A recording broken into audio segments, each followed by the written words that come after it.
समन्ता चक्रवालेषु अत्रा गच्छन्तु देवता सद्धम्मं मुनिराजस्य सुनन्तो सग्घ मोक्खदं धम्मश्रवण कालो अयं भदन्ता धम्मश्रवण कालो अयं भदन्ता धम्मश्रवण कालो अयं भदन्ता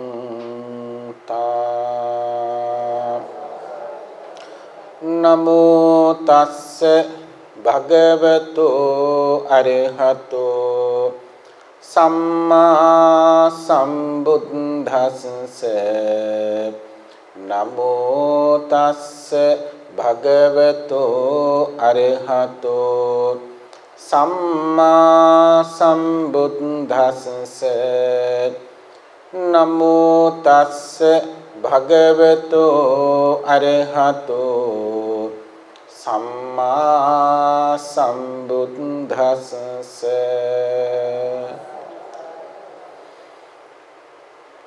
පින්වත්නි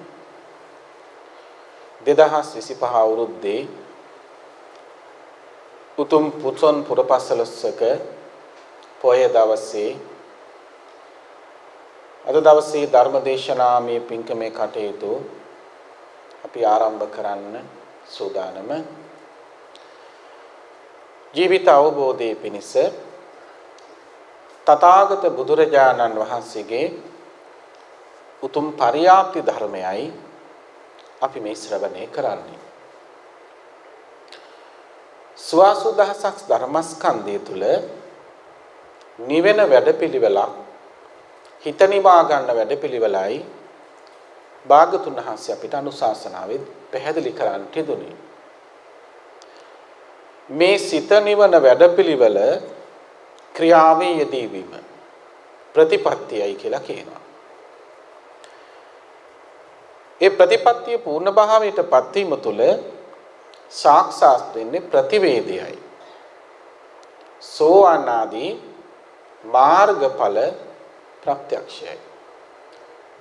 එහෙනම් පින්වත්නි මේ ත්‍රිවිධ ශාසනය තුලින් අපි බලාපොරොත්තු වෙන්නෙම අපේ ජීවිතයේ නිවීමකටපත් කරන්න හිත නිවන වැඩපිළිවෙලකට අපේ ජීවිතපත් කරන්නයි මේ සියලු කටයුතු අපි සිද්ධ කරන්නට දෙන්නේ. අද උතුම් පුසොන් පුරපසළොස්වක පුන් පොහොය දවස. අපේ ලංකාවට ගොඩාක් වැදගත් පොහොයක්. පසුගිය වෙසක් පුන් පොහොය දවස වගේම මේ පොසොන් පොහොය අපිට ගොඩක් වැදගත් වෙනවා. මොකද බුදුරජාණන් වහන්සේගේ දහම් පණිවිඩය අපිට ලැබිච්ච දවසයි. මිහිඳු මහරහතන් වහන්සේ ලංකාවට වැඩම කරපු නිසා අපිට බුදුරජාණන් වහන්සේගේ ධර්ම දායාදය ලැබුණා. අපිට වර්තමානයේ දක්වාම බුදුරජාණන් වහන්සේ දේශනා කරපු යම් පරියාප්ති දේශනාවක් අපිට දකින්ට ප්‍රගුණ කරන්ට ලැබෙනවා නම් ඒ මිහිඳු මහරහතන් වහන්සේ වැඩම කරපු නිසා. එහෙනම් අද අපි මේ සූදානම මේ පිළිවෙස් සමාදන් වෙලා අපේ ජීවිත අවබෝධයේ පිණිස හේතු වෙන ධර්මයක් අපේ ජීවිතයට ඇතුළත් කරගන්න. අපි පහුගිය වැඩසටහන් තුළ මේ ධර්ම සාකච්ඡාව තුළ සාකච්ඡා කළා සෝතාපට්ටි ඵලයේ පිළිබඳව. සෝවාන් ඵලයට අවශ්‍ය වෙන මාර්ග උපදේශය අපි මේ වැඩසටහන් කීපය තුළ සාකච්ඡා කරන්නට යෙදුණා. එතකොට පින්වත්නි මේ ආධ්‍යාත්මික කාරණාවක් ජීවිතෙත් එක්ක බැඳලා තියෙන මේ සක්කාය දිට්ඨිය දුරු කරගන්නේ කොහොමද? මේ සක්කාය දිට්ඨිය දුරු කරන්න සූදානම් වෙන ශ්‍රාවකයාගේ ජීවිතය තුළ ගුණගාගත යුතු පුරුදු පුහුණු කර යුතු ගුණධර්ම මොනවද කියලා තමයි අපි සාකච්ඡා කළේ. එහෙනම් මේ සක්කාය දිට්ඨිය දුරු කර ගැනීම කියලා කියන්නේ මොකක්ද? අවංකවම අපි සූදානම් වෙන්න ඕනේ මනසින් අත්හරින්න. හිතෙන් අත්හරන වැඩපිළිවෙලක් පෙන්වන්නේ. අපි දන්නවා බුදුහාමුදුරුවෝ අපිට නොඑක් සූත්‍ර දේශනා තුළ අපේ ඇති වෙලා තියෙන මේ සක්කාය දිට්ඨිය ගැන උන්වහන්සේ විස්තරාත්මකව දේශනා තුළ පෙන්වුවා. මූලපරියාය සූත්‍රයට ගියා නම් මේ සූත්‍ර දේශනාවේ භාග්‍යතුන් වහන්සේ 20 ආකාරක සක්කාය දිට්ඨියක් පෙන්වනවා. ආකාර 20කින් මේ දෘෂ්ටිය අපේ ජීවිතෙත් එක්ක බැඳිලා පවතින බව. අනාදිමත් කාලයක් හිතන්නකෝ මේ 20 ආකාරක සක්කාය දිට්ඨියක් අපි දරාගෙන පංච උපාදානස්කන්ධයට බැඳිලා මේ උපාදානයේ බාහුල්‍යත්වයේ හින්දා ඉපදෙමින් මැරෙමින් ජරා මරණ සහිත මේ සංසාරික අප්‍රමාණ විදිහට අපි විඳවපු සත්‍යෝ කියලා අපි තේරුම් ගත යුතුයි. අපි හිතන සැප විඳිනවා කියලා වුණාට කාම ලෝකයට ආපුවාම කාම ලෝකේ පුරාම තියෙන අපි දන්නවා කාම පංචකාම කියලා. එතකොට මේ පංචකාමයන් පිළිබඳව සක්කාය දිට්ඨියෙන් බැඳිච්ච සිතක් අපිට තියෙනවා. අපි කිසි දවසක ලෑස්ති නැහැ, මනසින් ලෑස්ති නැහැ. සාමාන්‍ය ධර්මයේ දන්නේ නැති කෙනෙක් කොහොමවත් ලෑස්ති වෙන්නේ නැහැ. මේක දුරු කර ගන්න ඕනේ කියන කාරණාව. මොකද හේතුව මේ අස්කන්නාසාදී ආයතන මේ ආයතන වලට අරමුණු දැනෙනකොට හිතට දැනෙන ස්වභාවය සංඥාවක්නේ. නිට්ටය සුඛාත්ම කියන සංඥාව. මේ ලෝකේ සකස් වෙලා තියෙන්නම පින්වත් මේ නිට්ටය සුඛ සංඥාව පෝෂණය වෙන විදිහටනේ පින්වත් අපිට දැනෙන්නේ. ලෝකෙ කියලා කිව්වහම මේ බාහිර ලෝකය ගැන අපි කතා කරනවා, ආධ්‍යාත්මික ලෝකයක් ගැන කතා කරනවා. බාහිර ලෝකේ අපි හඳුනාගන්නේ ආයතන පාදක කරගෙනනේ. එතකොට රූපමය අත්දැකීම් චක්කු ඉන්ද්‍රිය පාදක කරගෙන අපි අත්දැකීමක් හැටියට ගන්නෙ. ඊළඟට අහන දේවල් සෝත ඉන්ද්‍රිය පාදක කරගෙන ඉන්ද්‍රිය අත්දැකීමක් අපිට දැනෙනවා. ඊළඟට ගහන ඉන්ද්‍රිය පාදක කරගෙන ඒකත් ඉන්ද්‍රිය අධ්‍යක්ීමක්නේ. ආග්‍රහණ කියන්නේ. ඊළඟට ජීවහා ඉන්ද්‍රිය පාදක කරගෙන ඒකත් ඉන්ද්‍රිය අධ්‍යක්ීමක්. රසය කියන කාරණාව. ඒක අපි මනාප රස, අමනාප රස කියලා අපි ඒක කොටස් දෙකකින් කතා කරනවානේ. ඒකත් ඉන්ද්‍රිය අධ්‍යක්ීමක්. ස්පර්ශ ගැන ගත්තත් ඒ වගේ. ස්පර්ශය තුල තිබ්බේ මොකද්ද? ඉන්ද්‍රිය අධ්‍යක්ීමක්. දැන් බලන්න මේ ඉන්ද්‍රිය අධ්‍යක්ීම් දිහා බලනකොට අපිට හටගත්ත සංඥාව මොකද්ද? ස්ථිරයි. ඉෂ්ටයි කාන්තයි මනාපයි කියන දෘෂ්ටිය. දැන් මේ සක්කාය දිට්ඨිය නිසානේ අපිට මේක දැනෙන්නේ. ඉෂ්ටයි කාන්තයි මනාපයි. තවත් විදිහකින් කියනවා නම් නිට්ටයයි කියන ගතිය. නිට්ටය සුඛාත්ම කියන ගතිය දැනෙනවා.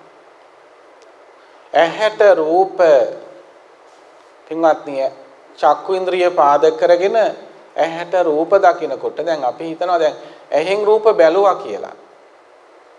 ඇහැ කියන්නේ පින්වත්නි ආයතනයක්නේ. ඇහත් මේ චක්කු ආයතනයේ පාදක කරගෙන අරමුණු අරගෙන ගියේ මනසටද. ඉතින් ඇහෙන් බැලුවා කියලා කිව්වට ඒක විඳගෙන තියෙන්නේ මොකක්ද? ඇහැ නෙමෙයි විඳලා තියෙන්නේ මනසයි. ශබ්දෙත් ඒ වගේනේ. කන කියන්නේ ආයතනයක්. කනට ශබ්ද ඇහුණට විඳගෙන තියෙන්නේ මොකක්ද? විඳලා තියෙන්නේ මොකක්ද? හිත. මනසෙන් තව විඳලා තියෙන්නේ. එනම් පින්වත්නි, කාමයන් පහ ගැන ගත්තත් මේ පංචකාම අපේ හිතට අරගෙන මාධ්‍ය තමා මේ කියපු ආයතන ටික. එතකොට ඇස කන නාසාදී මේ පංචේන්ද්‍රිය ධර්මයන් අපේ හිතට අරමුණු අරගෙන ඇවිල්ලා තියෙනවා. දැනුත් වෙනවා. අතීතයේ තුලත් අරමුණු අරගෙන ආවා. මේ වර්තමාන මොහොතෙත් අපි අරමුණු අරගන්නවා. අනාගතෙත් අපි ජීවත්ව ඉන්න තාක්කල් මේ කාර්ය ශරීරයේ දරණ තාක්කල් මේ කය පාදක කරගෙන අපිව දරාගනි. දැන් මේවා එනවා. රූපය ගැන කතා කරනකොට දැන් අපිට ඇහැට දකින රූප,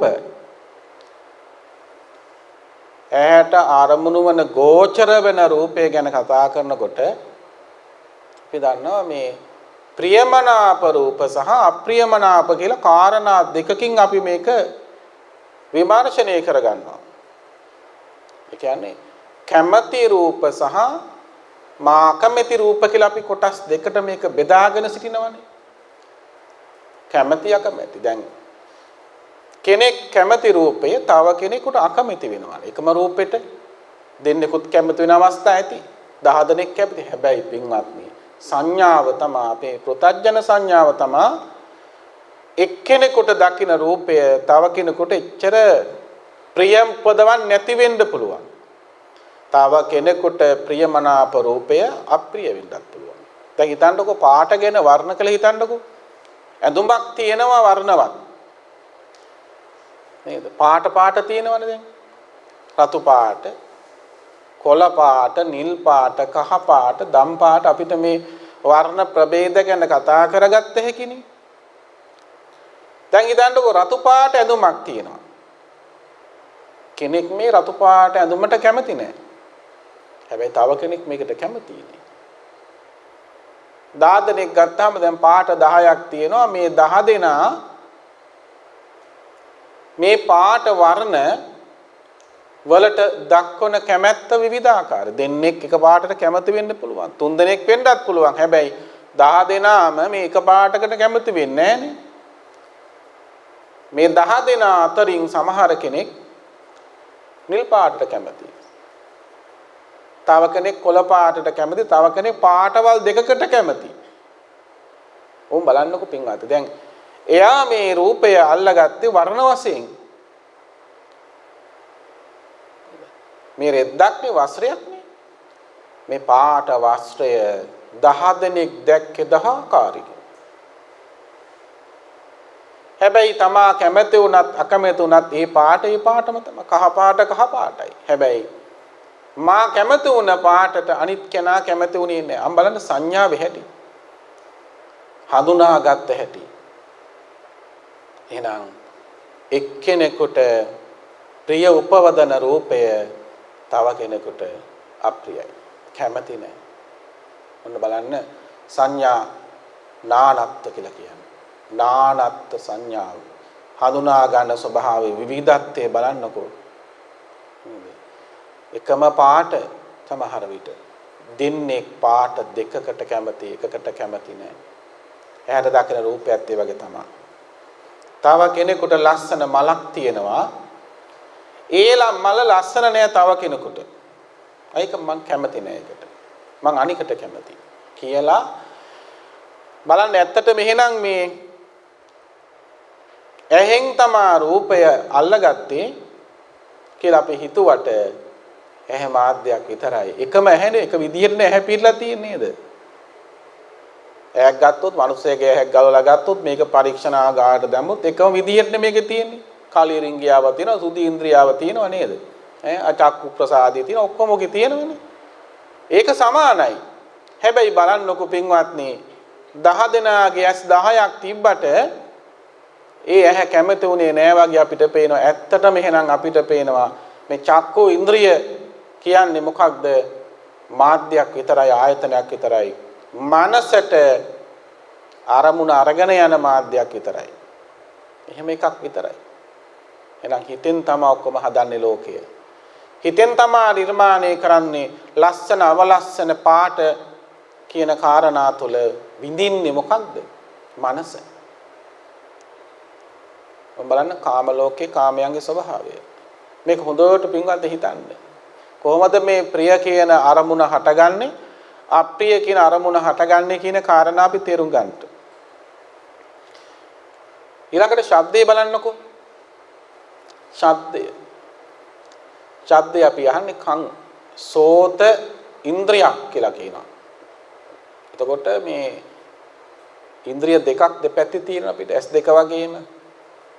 එතකොට කනට දැනෙන අපි කියනවා අහන ඇහෙන ශබ්ද කතා කරනවා කටහඬ ඇහෙන්න පුළුවන් වාදනයක් ඇහෙන්න පුළුවන් අපිට එහෙම නැත්නම් ගායනයක් ඇහෙන්න පුළුවන් ඔය වගේ ශබ්දනේ ඇහෙන්නේ අපේ හිතට කුරුල්ලෙක් හඬන සද්දයක් ඇහෙන්න පුළුවන් දැන් මේ කන මාධ්‍ය කරගෙන අරමුණ අරගෙන යනවා සිතට දැන් ඇත්තටම පස් දෙනෙක් ඉන්නවා පස් දෙනා එක ගීතයක් අහනවා මේ පස් දෙනාම මේක ගීතයට කැමති නෑ බලනකොට එක්කෙනෙක් කැමති දෙන්නෙක් අකමැති ඔහොම අපිට තෝරගන්න පුළුවන් හැබැයි ගාන ඉන්ද්‍රිය ඒ ඉන්ද්‍රිය පීර්ලා තිබේ බාහිර ඉන්ද්‍රිය එක විදිහක් වගේම හැබැයි අරගෙන ගියේ මනසට එක්කෙනෙක්ගේ මනස ප්‍රතික්ෂේප කළා. තව කෙනෙක් බොහොම කැමැත්තෙන් චන්දරාගෙන් මේ ශබ්දය, සංගීතය, වාදනය පිළි අරගෙන කෙනෙක් ඒක අහලා ප්‍රතික්ෂේප කළා. ඒ අරමුණේ හිත ගැටුණා අකමැති හින්දා තව කෙනෙක් අරමුණේ ඇලුණා.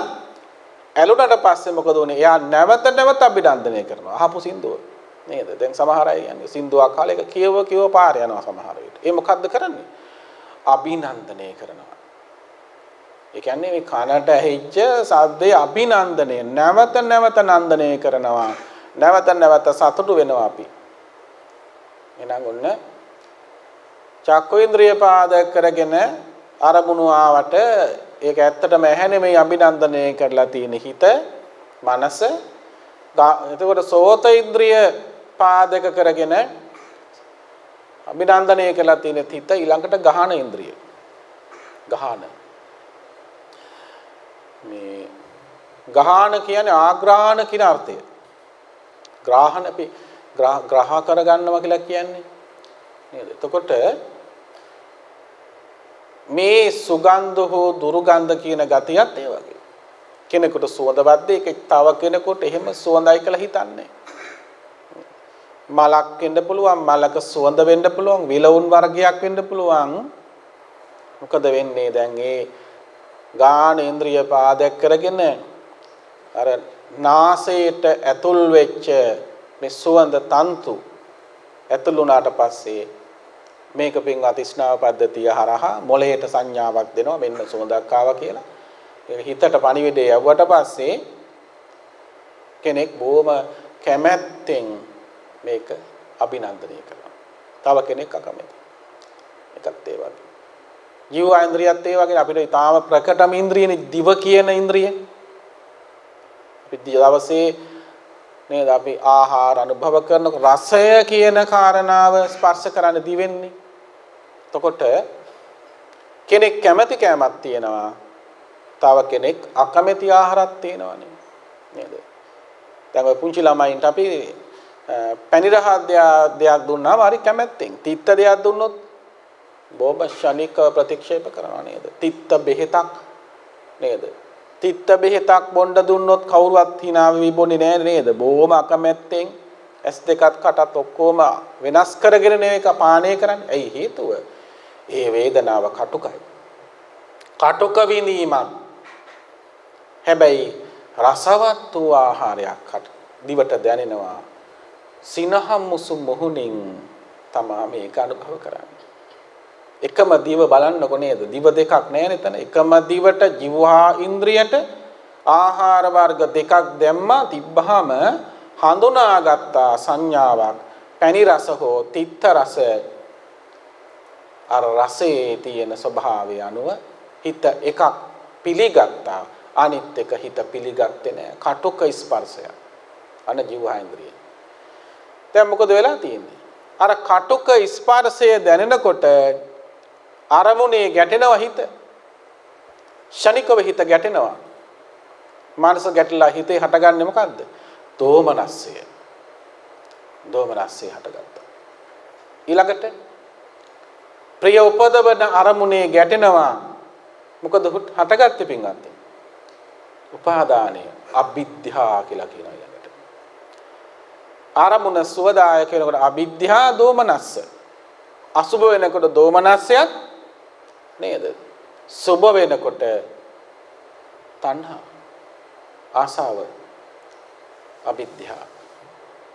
අවිද්‍යාව කියන වචනේ අපි ලොකු විග්‍රහයකට යන්න තියෙනවා. ඒ කියන්නේ අවිද්‍යාව කියන වචනේ විග්‍රහ කරද්දී කියනවා උපාදානස්කන්ධ පහ පාදක කරගෙන හටගන්නා වූ තණ්හා කියන අර්ථයෙන් අපි විග්‍රහ කරන්නේ. උපාදානස්කන්ධ පහ පාදක කරගෙන පංච උපාදානස්කන්ධයේ කෙරෙහි හටගන්නා වූ දැඩි තෘෂ්ණාවට අපි කියනවා මේ අවිද්‍යාව කියන වචන තමයි විග්‍රහ වෙන්නේ. කොහොමත් එතන තියෙන්නේ ඇලීම. ඊළඟට ගැටීම, ඇලීම සහ ගැටීම දෙක. ඊළඟට කාය ඉන්ද්‍රිය ගැන ගත්තාමත් ඒ හා සමානයි. ශරීරයේ ස්පර්ශය පින්වත්නි සුවදායක වෙනකොට කාය පාදක කරගෙන අරමුණු ලබා දෙනවා මනසට. සුඛ ස්පර්ශයේ තුල අර කියපු අවිද්‍යාව, කාටක ස්පර්ශයේ තුල චිත්තසංතානගත දෝමනස්සය. අපි කියන අවිද්‍යා දෝමනස්ස. එහෙනම් අපිට මේ අවිද්‍යා දෝමනස්ස කියන කාරණා දෙක හටගන්නේ කොහෙන්ද කියලා බැලුවොත් අපිට මේ අවිද්‍යා දෝමනස්ස දෙක මේ බාහිර ඉන්ද්‍රිය ධර්ම පාදක කරගෙන පැමිණුණා වූ අරමුණ පින්වත්නි පාදක වෙලා අපේ සිතේ චිත්තසංතානගත කැමැත්ත හෝ අකමැත්ත පාදක කරගෙන අරමුණේ ඇලෙන ස්වභාවය සහ අරමුණේ ගැටෙන ස්වභාවය කියලා කාරණා දෙකකින් අපිට අවිද්‍යා දෝමනස්ස දෙක විග්‍රහ කරන්න පුළුවන්. බලන්න. එහෙනම් අපි මේ සාමාන්‍ය ජීවිතේ ගත කරන සෑම ක්ෂණයක් පාසාම අපේ හිත ක්‍රියාත්මක වෙලා බලාත්මක වෙමින් පවතින්නේ ධර්මතා දෙකක්මද? මොකක්ද? එක්ක අවිද්‍යාව, එහෙම නැත්නම් දෝමනස්ස. අපි සාමාන්‍ය ව්‍යවහාරික වචනට එනවා නම් මේ කාරණා දෙක කියනවා ඇලීම් සහ ගැටීම් කියලා. ඇලීම් සහ ගැටීම් කියන වචන දෙකෙන් තමයි මේක අපිට විග්‍රහ කරලා තියෙන්නේ. අවිද්‍යා දෝමනස්ස. අපි ඉපදිච්ච යම් මොහොතක් තියෙනවද මේ මනුස්සා වාසය තුළ අපිට බින්වාදී ආයතන 6 පහළ වුණ යම් මොහොතක් තිබ්බද? මව කුසු තුළ විඥානයේ බැසගත් මොහොතේ පටන් ආයතන 6 යම් සකස් වීමක් සම්භවයක් තිබ්බද? ආයතන 6 සම්භවයේ සමගත් මව කුස තුලින් දරුවෙක් ලෙස ප්‍රතිසන්දිය මේ මනුස්ස ලෝකයට ආවද? ජාතියක් ලැබුවද අපි? මේ මොහොතේ පටන් මේ වර්තමාන මේ මොහොත මේ ෂණේ දක්වාම අපිට බලාත්මක වෙච්ච කාරණා දෙක මොකක්ද? අවිද්‍යා දෝමනස්ස.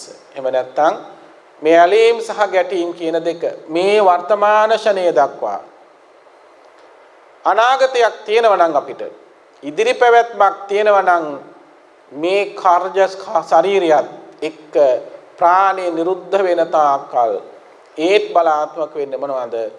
අවිද්‍යා දෝමනස්සං, ඇලීම් සහ ගැටීම්. ඔබ මේ මොහොතේ මේ අසුන්ගෙන මේ යම් කිසි දෙයකක් ශ්‍රවණය කරනවා. මේ මොහොතේ බලාත්මක වෙන්නේ මොකක්ද? ඇලීම් සහ ගැටීම් දෙක. නිරුද්ධ වෙනවා, හට ගන්නවා. හට ගන්නවා, නිරුද්ධ වෙනවා. එක්කෝ ඇලීම් සිතක්, එක්කෝ ගැටීම් සිතක්. අවිද්‍යා දෝමනස්ස කියලා කියනවා. බුදු සමය තුල අපි සත්‍ය අවබෝධය සමග යම් මොහොතක මේ ඇලීම් ගැටීම් දෙක පින්වත්නි මානසික ස්පර්ශය අත්හිටුව දවසක් තියෙනවා නම් අවබෝධ කරලා නේද? අත්හිටවන්න කියන වචනේ මොකද්ද මේ කියන්නේ? පින්වත්නි රහත් නොවෙච්ච සියලු චිත්තසංතාන මොකද කරන්නේ? ඇලීම් ගැටීම් සහිතව ජීවත් වෙන්නේ. ඇලීම් සහ ගැටීම්. අරිහත් ඵලයත් එක්ක ඇලීම් ගැටීම් සම්පූර්ණයෙන්ම නිරුද්ධයි. අරමුණේ. රාතන් වහන්සේ දකින රූපය සාමාන්‍ය පෘථග්ජන කෙනා දකින රූපය එකම රූපය වගේ පේනවා අපිට. එකම බිත්තියේ රූපයක් තියෙනවා, චිත්‍රයක් ඇඳලා තියෙනවා. රාතන් වහන්සේ මේ රූපය දකිනකොට ඒකේ 아무තු වෙනසක් ඒ චිත්තසංතානේ හටගන්නේ වර්ණමේ වශයෙන් නේද? ඒ වගේම රූපමේ වශයෙන්, ස්ත්‍රී පුරුෂ රූප වශයෙන් ඒවා දැක්කට තවත් රූපයක් පමණයි උන්වහන්සේට. සාමාන්‍ය කෙනෙක් ඒ රූපේ දිහා බලනකොට, බිත්තියේ තියෙන චිත්‍රයේ දිහා බලනකොට වර්ණ ප්‍රභේද වශයෙන් ස්ත්‍රී රූප පුරුෂ රූප වශයෙන් බෙදලා චෙදලා පින්වත්නි මනසින් දකින්න ස්වභාවයක් තියෙනවා. මනසින් දකිනවා මේ ස්ත්‍රී රූපයක්, ලස්සන රූපයක්, අවලස්සන රූපයක් කියලා අන්න සාමාන්‍ය මනස. හැබැයි රාතන් වහන්සේගේ එම අමුතු විග්‍රහයක් කියන්න අවශ්‍ය නැහැ. රූපේ යථාර්ථය ප්‍රත්‍යක්ෂ වෙලා නිසා. ශබ්දයක්, ගන්ධයක්, රස ස්පර්ශ කියන ඉන්ද්‍රිය ධර්ම පාදක කරගෙන පැමිණෙනා යම් අරමුණක් තියෙනවා. ඒ සියල්ලත් ඒ හා සමානයි. එහෙනම් පින්වත්නි නොවනින් මේක දකින්න කියලා කියන්නේ අන්න ඒකයි. අපි මහා සතිපට්ඨානය වඩනකොට භාවනාවක් හැටියට මේක ප්‍රගුණ කරන් යනකොට අවසාන නිෂ්ඨාව තුළ පෙන්වන්නේ ඒකයි. ඇලීම් ගැටීම් නිරුද්ධ වෙන්න. කායානුපස්සනාව තුලත්, වේදනානුපස්සනාව තුලත්, චිත්තානුපස්සනාව තුලත්, ධම්මානුපස්සනාව තුලත් වියුත්තේ මොකක්ද කියලා කියන්නේ ඒකයි. ඇලීම් ගැටීම් දෙක දුරු කරලා දාන්න වෙනවා. හැම තිස්සෙම උපතේ සිට අපි කිව්වේ මරණය දක්වාම, මරණාසන්න චිත්ත වීතියත් එක්ක ප්‍රාණි නිරුද්ධ වෙන මොහොත දක්වාම එතනක් තියෙන ඇලීම් ගැටීම් නම් ඊළඟට උපාදාන කරන භවයත් එතන ඇලීම් ගැටීම් සහිතව නැවත ප්‍රතිසන්දි විඥාණය අපි සකස් කරලා කාම ලෝකයට ඒ අවසාන චිත්ත වීතියත් එක්ක. එහෙනම් බුදු සමය තුළ අපිට ඊටාම පැහැදිලිව මේ කතා කරන්න එහෙනම් මේ කාරණා ටික හොඳට සිහියෙන් දකින්න, සතිය පිහිටලා දකින්න. සතියෙන් දැක්ක කෙනා ජයග්‍රහකයා බවට පත් වෙනවා කියන්නේ ඒකයි.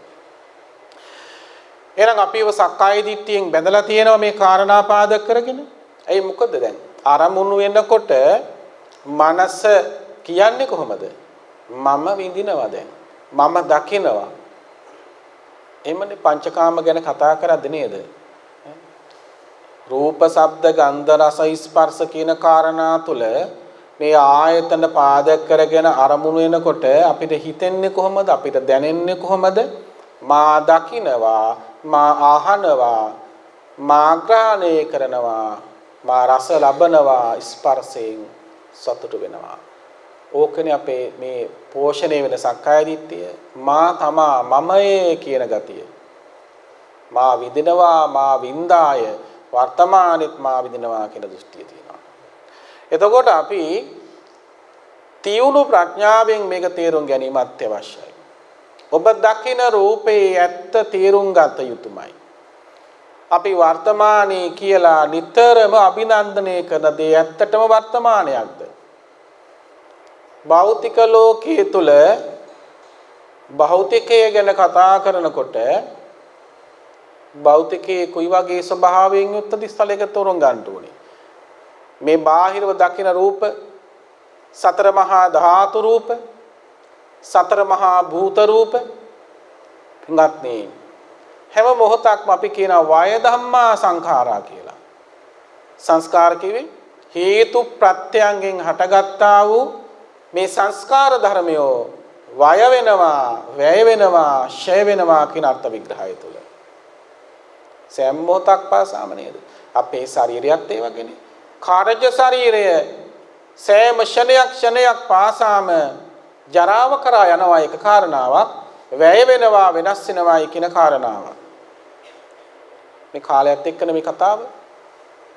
අපි දකින රූපය ප්‍රියමනාප රූපයක් ඉස්සරහා තියෙනවා තියලා දැන් මා මේ රූපය ඇස් වලින් බලනවා චක්කු ඉන්ද්‍රිය පාදක කරගෙන මේක බලනකොට දුර තිර රූපයක් අඩි 10ක් එහෙන් තියෙන රූපයක් ඔබේ ඇසට එනවා අඩි 10ක් ඈතින් මේ රූපේ තියෙනවා එතකොට ස්පර්ශය හටගන්න බෑ දැන් තින්නම් සංගති පස්සෝ තින්නම් කිව්වේ කාරණා තුනක් පාදක කරගෙන ස්පර්ශය හටගන්න බෑ දැන් මේක අරගෙන යන්න මනසට නේද තින්නම් සංගති පස්සෝ කාරණා තුන පාදක ස්පර්ශය හට ගන්නවා පස්සපච්චය වේදනා ඒ ස්පර්ශය හටගෙත් ඒ ස්පර්ශය පාදක කරන විඳීමක් හටගත්තනේ ඒ වේදනාවෙන් තණ්හාව උපාදාන කරනවා ඉදිරියේ තියෙන ලස්සන රූපයක් මලක් හරි මොකක් හරි දෙයක් අඩි 10ක් එහා පැත්තේ අපි දැන් මේ රූපය ඇස් දෙකෙන් දකිනවා දැන් කාරණා තුන පූර්ණ වෙලා මේ අරමුණ මනසට අරගෙන ගියා හැබැයි අපිට දැනෙන්නේ නැති වෙනසක් මේකේ සිද්ධ වෙලා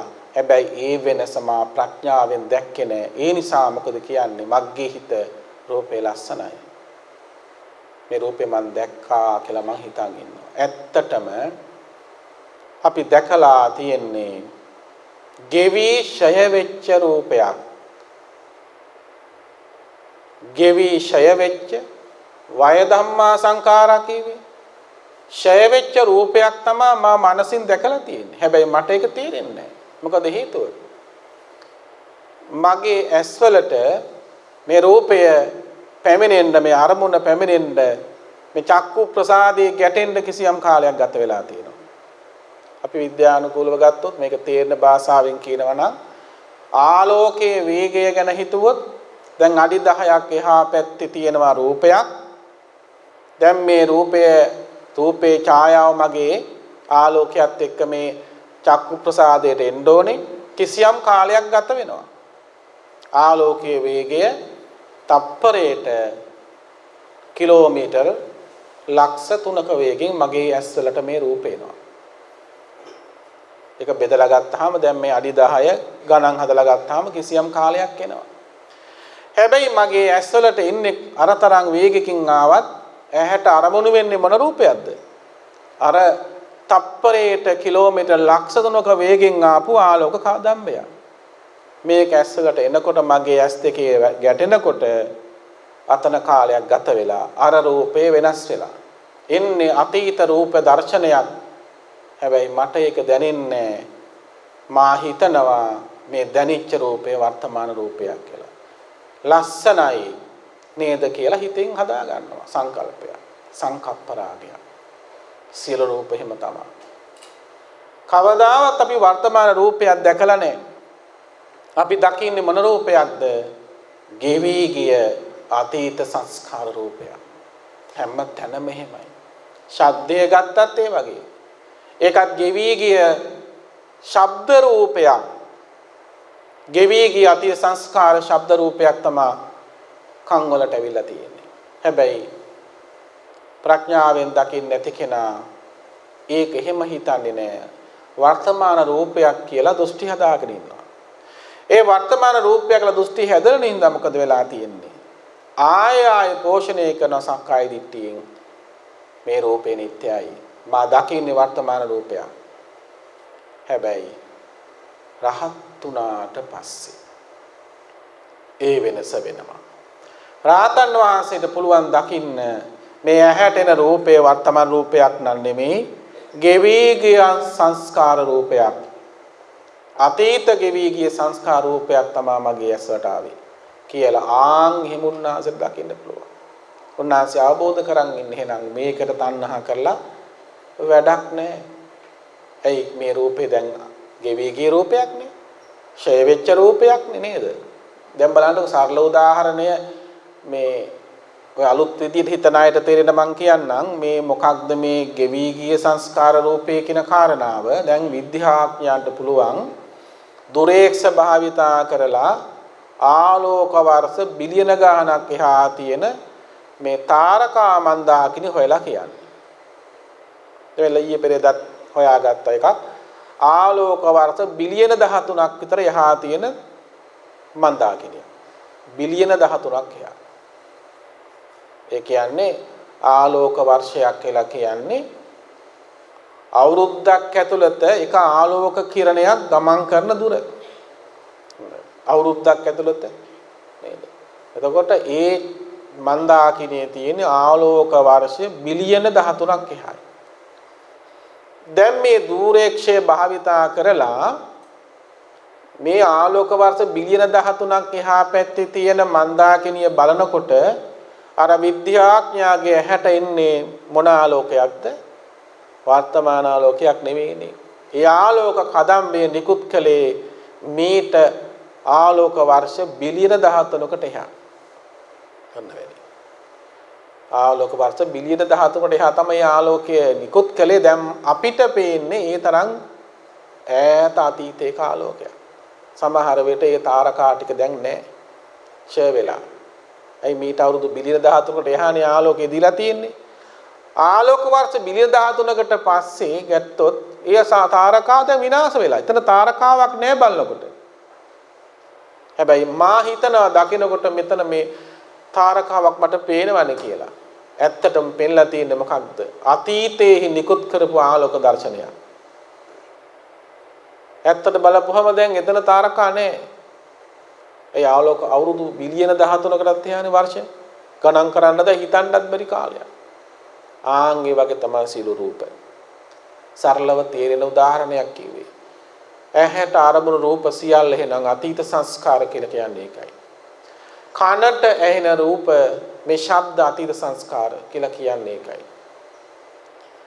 මෙන්න මේ කාරණා තියුණු ප්‍රඥාවෙන් දකින්න දක්ෂ වෙන්න කියලා කියන්නේ ඒකයි. සමහර විට මේ කාරණා අහද්දී ඔබට ටිකක් මන්දෝත්සහයි වෙන්න පුළුවන්, මට ටිකක් තේරෙනවා අඩුයි වගේ කියලා හිතෙනවා සමහර අයට මේක අහනකොට වෙන්න පුළුවන්. නමුත් මේක තේරෙනවා අඩු වුණාට නැවත විමර්ශනය කරගත යුතු කාරණාවක්. අපි යම් දවසක ජීවිතය අවබෝධ කරගන්නවා නම්, මේ ලෝකය අවබෝධ කරගන්න බලාපොරොත්තු වෙනවා නම් මෙන්න මේ කාරණා හොඳ තියුණු ප්‍රඥාවෙන් තේරුම් ගන්න. මේ සංස්කාරනේ පින්වත්. සංස්කාරවල උත්පත්තිය නිරෝධය තේරුම් ගන්න ඕනේ. මේක මේ සරලවයි කියලා හිතුවට සරලමත් නෑ බලන්න ගියාම. තියුණු ප්‍රඥාවෙන් දකින්න ඕනේ.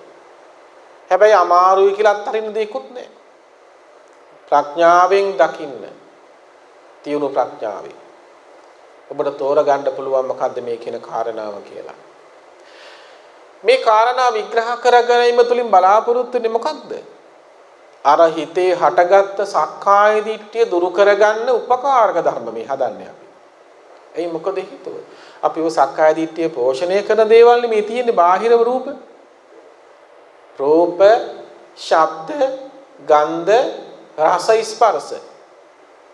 මේවා දැනෙනකොට ආධ්‍යාත්මික ලෝකයේ තුල මා නිරන්තරයෙන්ම නිත්‍ය සුඛාත්ම වශයෙන් උපාදාන කරනවා.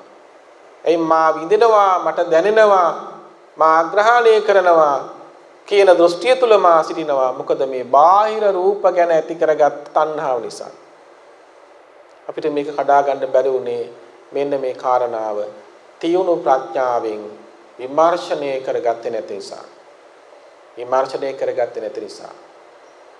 එතකොට දැන් මේ ඇලීම් ගැටීම් සහිතව යන මේ සංස්කාර ලෝකයේ තුල අපි දක්ෂ වුණොත් මේ ඇලීම් ගැටීම් දෙක නිරුද්ධ කරලා දාන්න. රූප, ශබ්ද, ගන්ධ, රස, ස්පර්ශ. ඔවා පාදක කරගෙන ඇලීම් ගැටීම් තියෙනවා. සෑම තැනම තියෙනවා. දෝමනස්සේ හට ගන්නවා. අවිද්‍යාව හට ගන්නවා. මේවා තියෙනකන් සකස් කරන්නේ මොකක්ද? අනාගතේ උපතක් සකස් කරන කර්මයි මේ හදන්නේ අපි. අනාගතේ උපතක් සකස් කරන කර්ම සකස් කරමින් අපි සිටිනවා. නැවත පැලවෙන දේවල් අපි හදනවා හිතේ. ඒ නැවත පැලෙන ගතිය දුරු කරගන්න මෙන්න මේ කාරණා තේරුම් ගන්න කියලා කිව්වා. එහෙනම් යම් දවසක අපි නිදහස් වුණා කියලා කියන්නේ මොකක්ද? කෙලෙසුගෙන් නිදහස් වුණා කියලා කියන්නේ මොකක්ද? එහෙනම් මේ පළවෙනි මාර්ගඵල අංගයේ පටන් පින්වත්නි දස සංයෝජන මේ කියපු 10ම නිරුද්ධ කරන තැනකට හිත ගේන්න වෙනවා. අපි කියනවා මේ සංයෝජන මේ කෙලස් ගැන කතා කරද්දී ඕරම් භාගී ධර්ම 5යි උද්දම් භාගී සංයෝජන 5යි පංචෝරම් භාගී සක්කාය දිට්ඨිය විචිකිච්ඡා සීලබ්බත පරාමාස කාම රාග පටික කාම ලෝකෙට ගෙනාවා. උද්දම් භාගී තියෙන උඩට අදින ඒවා රූප රාග අරූප රාග මාන උද්ධච්ච අවිජ්ජා. කවුරුර කෙනෙක් කියනවා නම් මේ දස සංයෝජන ප්‍රහාණය නොකර මා රහත් වුණා කියලා ඒක කවදාවත් වෙන දෙයක් නෙමෙයි. අද ගොඩාක් දෙනෙක් මුලා වෙලා මේ ලෝකයේ තුල පරියාප්තිය වරද්දලා දේශනා කරනවා. පින්වත්නි පරියාප්තිය වරද්දපු නිසා තමයි ගොඩාක් දෙනෙක් පින්වත්නි දැන් මේ මුලා වෙලා තියෙන්නේ. ඒ කියන්නේ මේ කෙනෙක් සමහර අයට අවංකවම මේක වඩන් යනකොට වැරදිච්ච අයත් නැත්තේ නෑ. දැන් බුදුරජාණන් වහන්සේගේ කාලෙත් එහෙම තිබ්බනේ මේ වැරදි විදිහට Taman නොදැනුවත්ව අදිමානටපත් වෙච්ච පිරිසක්. හිතාමතාම කෙනෙකුට යන්නත් පුළුවන් ඒ වගේ. පරියාප්තිය. තාම බරපතලයි පින්වත්. දැන් හිතන්නකො අපි වැරදි දේශනාවක් මේක සමාජගත කළොත් ඒ පරියාප්තිය හැටියට සම්පූර්ණයෙන්ම නිවනට යන්න තියෙන පාර නෙමේ වහන්නේ. විවිධාකාර මානසික මට්ටම් එක්ක නේද? ඒ කියන්නේ මේ ඇත්තටම පින්වත්නි ධර්මයේ දිනු වුණාට පස්සේ මාන්නයක් එන්න විදිහක් නෑ කාටවත්. පින්වත්නි මේ මාන්නය කියන කාරණාව කිසිසේත්ම එන්න පුළුවන් කමක් නෑ. මාන්නය කියන කාරණාව. මොකද හේතුව උද්ධච්ච මාන අවිජ්ජා. මාන උද්ධච්ච අවිද්‍යාව කියලා අපි කියනවා. මාන උද්ධච්ච අවිද්‍යාව කියන කාරණාව තුල මාන කියන සංයෝජනය. දැන් මේක අනාගාමී ඵලයටත් එහා කතා කරනකොට සෝවාන් වුණත් ඒක නැසලා නෑනේ. සකුරුදාග වුණත් නැසලා නෑ. අනාගාමී වුණත් නෑ. හැබැයි අරියත් ඵලයේ ලැබනකොට තමයි මේ මාන්න කියන කාරණාව මේ සංයෝජනය දුරු වෙලා යන්නේ. එහෙනම් සාමාන්‍ය පෘථග්ජන කෙනෙකුගේ චිත්තසංතානගත මාන්නේ කෙබඳුද කියලා අපිට තෝරගන්න ඕනේ. හැබැයි යම් කිසි ශ්‍රාවකෙක් මේ මාර්ගඵල වලටපත් උනාද ඉහළ අධිගමයන් වලටපත් උනහම කිසිම අවස්ථාවක තමා හුවා දක්වන්නේ නැහැ. තමා හුවා දක්වන තත්වයකටපත් වෙන්නේ නැහැ. පින්වත්නි ඒ කියන්නේ මම උසස් කියලා හිතෙන්නේ නැහැ එතකොට. තමන් උසස් කෙනෙක් කියලා හිතන්නේ නැහැ. මොකද හේතුව? මාන්නේ බිඳහැලා තියෙන්නේ. එහෙනම් කිසිම අවස්ථාවක එහෙනම් මේ අධිගම තුල පින්වත් එහෙම තියෙන විදිහකුත් නැහැ. අපිට මේක තෝරගන්න හොඳම අවස්ථාවක් මේක. සරියුත්ථාමරගේ චරිත දිහා බලන්නකෝ. නේද? මාන්නේ කියන කාරණාව කිසිසේත්ම හොයාගන්න පුළුවන් චරිතයක් නෙමෙයිනේ. රාතන් වහන්සේලාගේ ජීවිත ගැන බලපුවාම නේද? මේ ලෝකේ ආශ්චර්යමත් පිරිසක් වගේම බොහොම අහිංසක පිරිසක් තමයි මාර්ගඵලලාභීන් කියලා කියන්නේ. කවදාවත් වචනෙන්වත් තව කෙනෙකුට හිරිහැරයක් පීඩාවක් වෙන්නේ නැහැ. තව කෙනෙකුට සෙත සාන්තිය පමණයි පින්වත්නි. තව කෙනෙකුට මේ මාර්ගයේ පෙන්නලා පින්වත්නි මා ලබාගත් නිවන් රසය ඔබත් ලබා ගන්න මේක ප්‍රණීතයි. කෙලස් වලින් නිදහස් වීම හරි ප්‍රණීත දෙයක් කියලා පින්වත්නි කියනවා හැරෙන්න. එතනින් එහා කතා නැහැ එතනදී. ඉතින් කෙසේ නමුත් අපි මේ දේශනාව තුළ සාකච්ඡා කරගෙන යන්නේ එහෙනම් මේ සක්කාය දිට්ඨිය දුරු කරන්න අවශ්‍ය වැඩපිළිවෙල. අපි පෞගි වැඩසටහන් රාශීදී කතා කළා. ඔබ සෝවාන් වෙන්න බලාපොරොත්තු වෙනවා නම් මේ බුද්ධ ශාසනය තුළ ඔබ මාර්ගඵලංග වලට යන්න බලාපොරොත්තු වෙනවා මේ බුද්ධ ශාසනය තුළ මෙන්න මේ දහම් කරුණු ටික හරියට ග්‍රහණය කරගන්න මනසෙන් කියලා කිව්වා. එම මනසෙන් ග්‍රහණය කරගත්ත ශ්‍රාවකයාට පින්වත් ඊටම පහසුවෙන් මේ සංයෝජන තෝරගන්න පුළුවන්. මේ සංයෝජන වලින් බැහැර වෙන්න පුළුවන් මානසිකත්වයට යන්න පුළුවන්. දැන් බුදුරජාණන් වහන්සේ ගේ උන්වහන්සේ වැඩ ඉන්න කාලේ පවා බලන්නකෝ මේ තමා දිහා බලලා තමාගේ හිත දිහා බලලා තමන් තේරුම් ගත්තා මේ මා තුළ මෙන්න මේ අඩුපාඩු තියෙනවා කියලා විමර්ශනය කරන්න තිබුණා.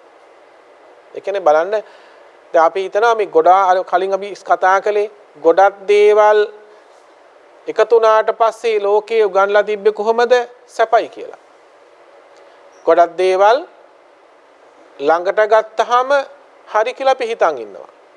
ලෝකෙ එහෙමනේ සකස් වෙලා තියෙන්නේ නේද? මුදල් ගොඩාක් අපි ගෙන්න ගත්තාම අපි හිතනවා සුවදායකයි කියලා.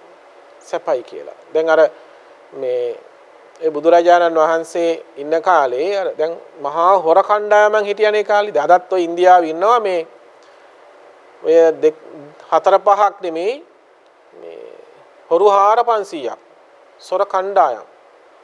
අදත් ඉන්දියාවේ ඉන්නව එහෙම අය. එතකොට දැන් ඒ කාලේ ගම්මාන පිටින් මංකොල්ල කෑව කියලා අහලා තියෙනවා. දැන් එක හොර නායකයෙක් හිටියා මේ හොර නායකයෙකු පින්ගත්තේ. එහෙම ඉඳලා තිනවා. එතකොට 500කට නායකත්වය දුන්නා මේ හොර නායකයා. ඉතින් මේ හොර නායකයාට හම්බ වෙන රාතන් වහන්සේ කෙනෙක්. ඉතින් මේ හොර නායකයා කියනවා ස්වාමීනි මේ මා විශාල ධනයක් තියෙන කෙනෙක්.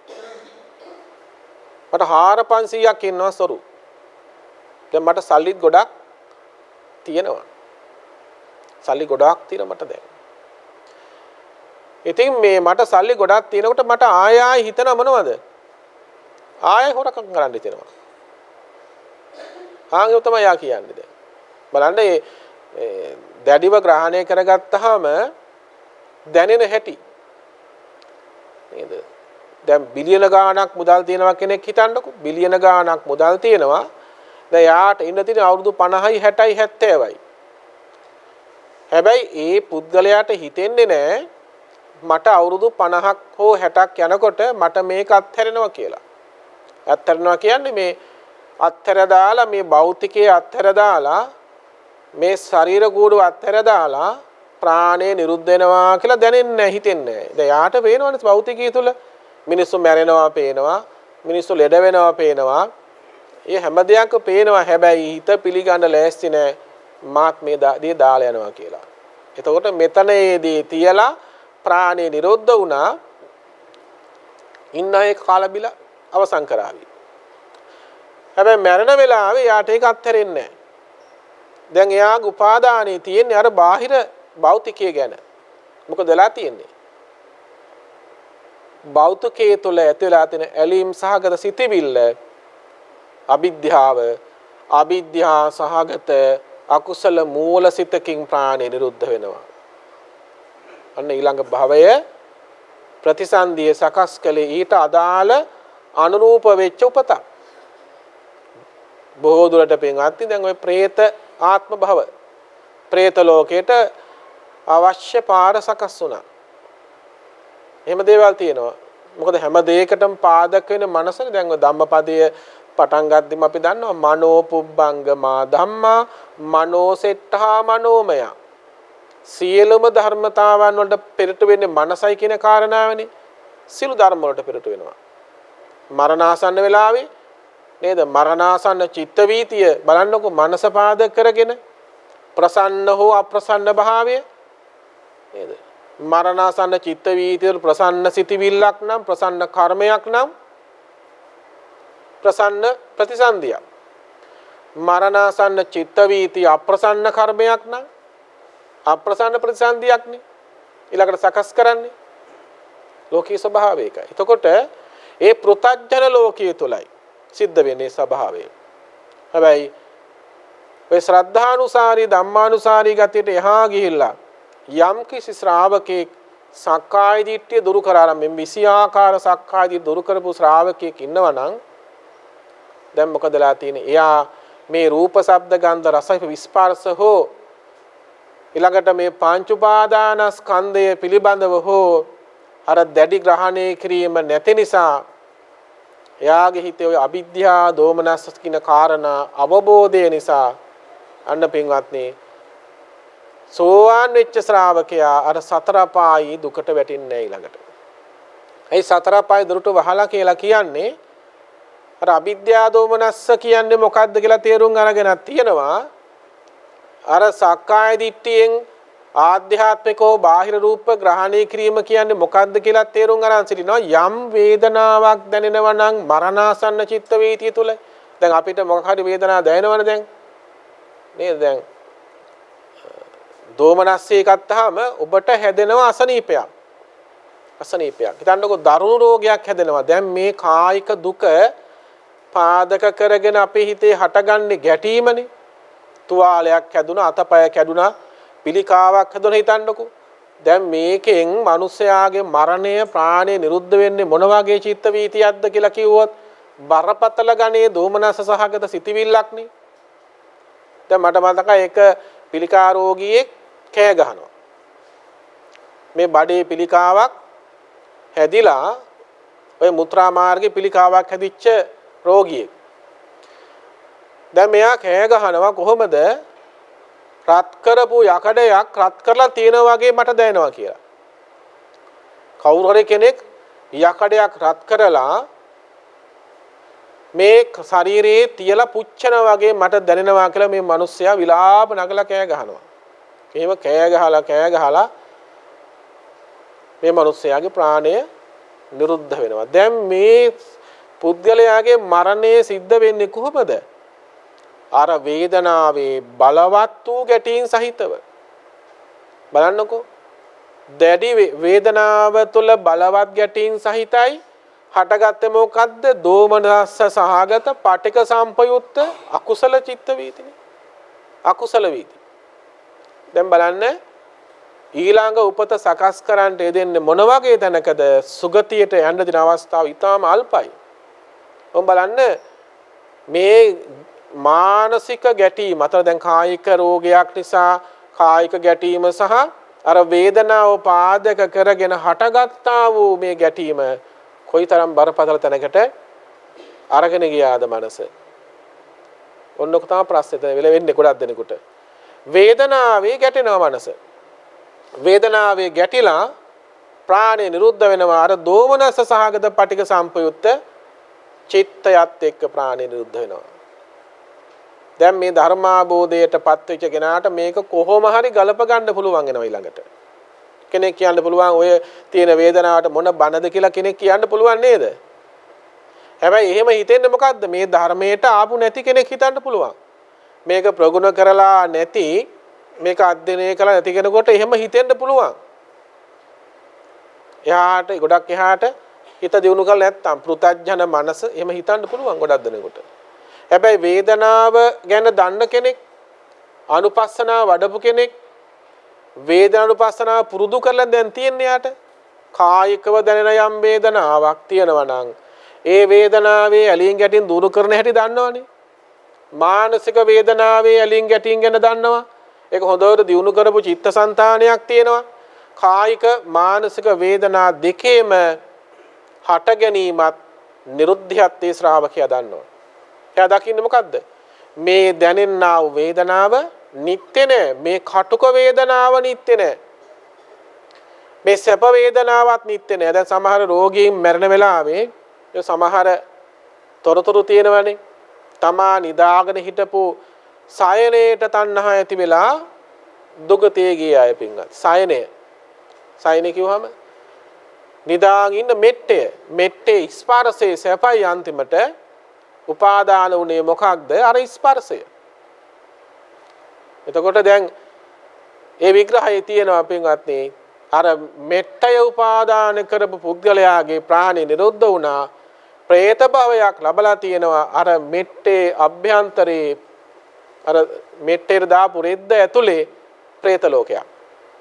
අපි කවදාවත් හිතනවද ඔබේ කාමරයේ තියෙන ඇඳක් තියෙනවා අපේ ආච්චර සීහරි නැති වෙච්ච ඇඳේ ඒ නැති වෙච්ච කෙනා මෙට්ටේ රෙද්ද ඇතුලේ ඉන්නවා කියලා හිතුවොත් සමහර විට මේ අලුත් පන්නේ ඉන්න අය දැන් මේකට hina වෙනවා.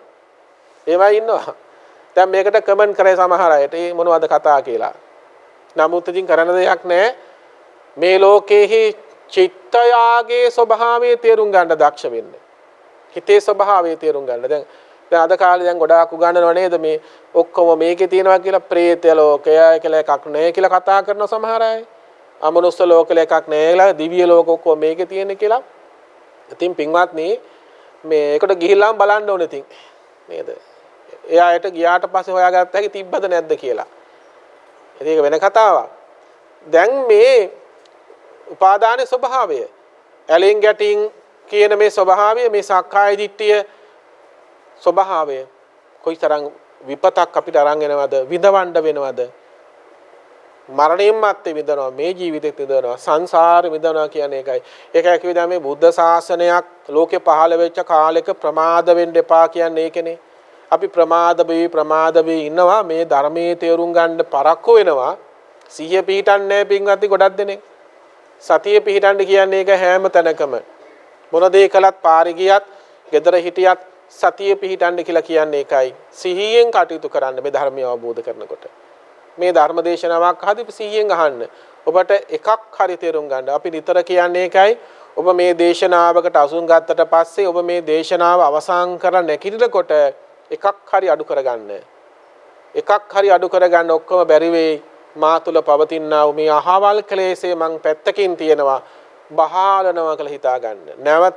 නැවත මේ කෙලෙසය උත්පාදනය කරගන්න දෙන්නේ නැහැ. උත්පාදනය වෙන්න දෙන්නේ නැහැ කියලා අපි තමන් මනසින් දකින්න මේ දක්ෂ වෙන මේ කාරණාව. ඉතින් අපි මේ අද පොසොන් පොහේ දවසේ අපේ මානසික తত্ত্বය බුදුරජාණන් වහන්සේ කොහොමද මේ මනස දියුණු කරන ශ්‍රාවකෙක් පවත්වා ගත යුත්තේ කියන කාරණා පිළිබඳවයි අපි මේ උදේවරුවේ අද දවසේ මේ සාකච්ඡාවෙන් පැහැදිලි කරන්නට උත්සාහ කළේ. ඉතින් මේ කාරණා නැවත විමර්ශනය කරන්න සිහිය පිහිටන්න අපි දක්ෂ වෙන්න ඕනේ. සතියෙන් කටයුතු කරන්න දක්ෂ වෙන්න ඕනේ. අද ගොඩාක් වැදගත් දවසක් අපි කිව්වා කලින් අපිට ධර්මයේ හම්බ වෙච්ච දවස අද ලංකාවේ අයට. බුදුදහම ලැබිච්ච දවස අද. මිහිඳු මහරහතන් වහන්සේ ලංකාවට වැඩම කරලා ඉස්සෙල්ලාම කරපු දේශනා කීපයක් තිබ්බා. නේද? දේවදූත සූත්‍රය. දේවදූත සූත්‍රය. අයි මොකද්ද මිහිඳු හාමුදුරුවෝ දේවදූත සූත්‍රය දේශනා කළේ? මේ පාපේට මිනිස්සු තුල බයක් ඇති කරන්න. පාපේට. ඒ කියන්නේ පාප කර්ම බහලන්න මේ මෙහෙම කළොත් මෙන්න මෙහෙම වෙනවා. විපාක. නේද? අපි කවදාවත් හිතන්නේ නැති පාප කර්ම. ගොඩක් තියෙනවා. අපි සමහරට ඒවා පාප කළ හිතන්නේ. හැබැයි බරපතල විපාක සහිතයි. දැන් සරල කතාවක් මම කියන්නම්කෝ. කෙනෙකුට විහිළුවක් කරත් විපාක සහිතයි. එහෙම තියෙනවා. එහෙනම් කෙනෙක් හිතනවා විහිළු කරන්න බෑ තමයි. එහෙම බෑ කියන පුළුවන් කරන්න විපාක සහිතයි. දැන් ඔබ බලන්න අර එඩ්ගා කේසිගේ කතාව තියෙනවනේ. පරීක්ෂණ තුල පෙන්වන්නේ මොකක්ද? කේසිගේ විස්තරය තුල මේ අපි වර්තමානට ආවොත් එහෙම ක්‍රියාවට ප්‍රතික්‍රියාව හැමතැනම තියෙන්නේ නේද? ක්‍රියාව තුළ ප්‍රතික්‍රියාව තියෙන බව ඔප්පු කරලා පෙන්වලා දීලා තියෙනවා කේසිගේ විස්තරය තුළ. මේවා අධ්‍යයනය කරන්න. ඔබට තේරෙවි ඇත්තටම මේ ක්‍රියාවේ ප්‍රතික්‍රියාවක් තියෙනවා. කෙනෙකුට hina වුණත් අවඥා සහගත නම් ප්‍රතිඵල සහිතයි. කෙනෙක් බය කරනවා විපාක සහිතයි. දැන් මේ පොසොන් කාලේ මිනිස්සු බය කරනවා රටේ හැමතැනම අය. අපි කියන්නේ මොනවද අර භූත ගුහා හදාගෙන මේ මිනිස්සු බය කරනවා විපාක සහිතයි. විපාක සහිතයි ගුහාව. දැන් එකපාරට මිනිස්සෙක් තැති ගැන්නුවොත් මොකද වෙන්නේ? විපාක සහිතයි. දැන් අපි සල්ලි දීලා බය වෙන්න නෑ මේවට. සල්ලි ගෙවලා බය වෙනවා ගිහිල්ලා. විපාක සහිත සල්ලි ගෙවුවා හෝ නැතිව හෝ ඒ ක්‍රියාව කරන කෙනාට විපාක සහිතයි එක මොහොතක් හරි. මේවා අද අපේ ළමයි දන්නේ නැහැ. මහා රැල්ලක් මේ රටේ හදාගෙන මේවට නීති සම්පාදනය කළා හරියන්නේ නැහැ. මේක ඇත්තටම අවංකවම මේවා තේරුම් ගන්න ඕනේ. ඒවා තේරුම් ගන්න ඕනේ. වැඩි හිටියොත් අන්න බල දෙනවා මේවට. නේද? අවසානයේ මේ පාප කර්ම වලින් පිරිච්ච මනුස්ස කොට්ටාසයක් මේ එක කතාවක්. ඕක විතරක් නෙමෙයි. මේ ධර්මයෙන් බැහැර වෙච්ච කොට්ටාසයක්. අද මිහිඳු මහරහතන් වහන්සේ සමරන්නේ අපි බය කරලා නම් ඉන්න අය. මොකද්ද මේ වැඩේ? මිහිඳු ආමරු සමරන්නේ පොසොන් උත්සවයේ සමරන්නේ මිනිස්සු බය කරලා. ගුහාවක් හදාගෙන නේද? මම දැක චේන්සෝ අරගෙන බෙල්ල කපන්න යන සමහර අයගේ. එහෙම තැනුත් තියෙනවා. ඉතින් ඒ නිසා මේ මේවට සමහර අය විරුද්ධයි මේ කතාවලට. ඇත්තටම ඔබ ධර්මයට එන්න. ඕවා නෙමෙයි බුදු සමය කියලා කියන්නේ. නේද? ඒවා නෙමෙයි ඇත්තටම ඔය විපාක සහිත දේවල් ඉවත් වෙලා හිත හදන වැඩපිළිවෙලකට සූදානම් වෙන්න. අද පොසොන් පොහේ දවසේ අපි මේ ධර්ම දේශනාව ශ්‍රවණය කරලා මේ ජනිත පින් දෙවියන් සහිත ලෝකයට අනුමෝදන් කරමු. දෙවියෝ මේ පින් අනුමෝදන් වෙත්වා දිවිසු සම්පත් දුණු කරගනිත්වා කියලා අපි දෙවියන්ට පින් අනුමෝදන් කරමු. ආකාසට්ඨා ච බුම්මට්ඨා දේවා නාග මහිද්దికා පුඤ්ඤන්තං අනුමෝදිත්වා තිරන් රක්ඛන්තු ලෝක සාසනං.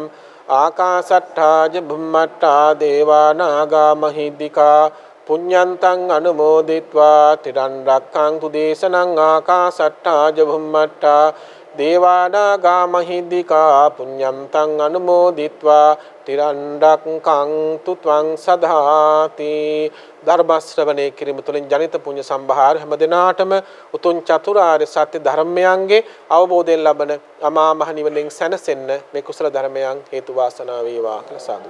හැම දිනාටම තෙරුවන් සරණයි.